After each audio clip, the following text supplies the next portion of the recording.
이번 LH발 투기 의혹 사태에 주무되는 농지, 즉 농사 짓는 땅, 그리고 등장인물은 농사 짓겠다며 관련 서류를 제출한 사람들입니다.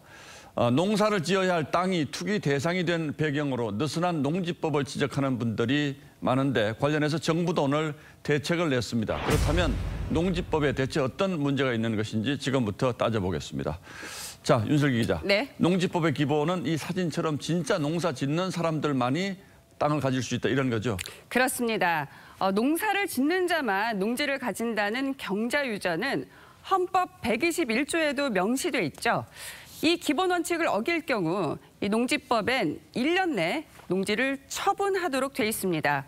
그래도 처분을 안 하면 시장, 군수 등이 처분 명령을 내릴 수도 있습니다.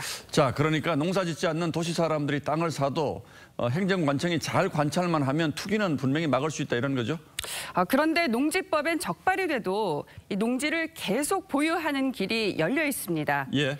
농지 처분 의무가 부과된 지 1년 내 농지를 자기 농업 경영에 이용하면 3년간 처분 명령이 유예될 수 있기 때문입니다. 그러니까 설사 농사를 안 하는 게 들통이 나도 이 1년 이내에 농사하는 것처럼 꾸미기만 하면 농지 처분을 안 해도 된다는 거죠. 농사를 짓는 척 꾸미기만 하면 된다. 이건 대체 무슨 얘기입니까? 네, 용버들 산수유 같은 나무를 심는 건데요. 벼농사, 밭농사보다 손이 덜 가기 때문에 농사를 하는 것처럼 손쉽게 보일 수가 있죠.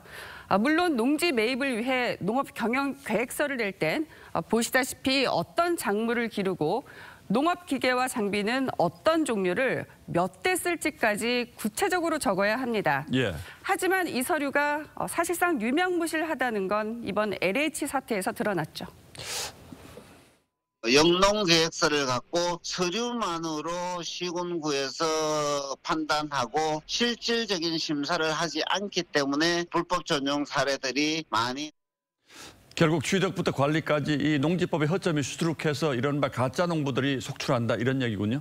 오늘 참여연대와 민변이 발표한 추가 투기 의심 사례 중엔 경남 김해시에 거주하면서 시흥시 과림동 농지 460제곱미터를 보유한 경우도 있었습니다. 농사를 안 지었을 거라는 게 참여연대 측의 추정이죠. 지난달엔 21대 국회의원 300명 중 25%, 고위공직자 1,800여 명 중 38%가 농지 소유자라는 경실련 조사 결과가 나오기도 했습니다. 예. 정부는 오늘 LH 투기 의심자들의 농지 강제 처분을 거듭 약속했는데요. 이 조치가 잘 이행될지 지켜봐야겠죠.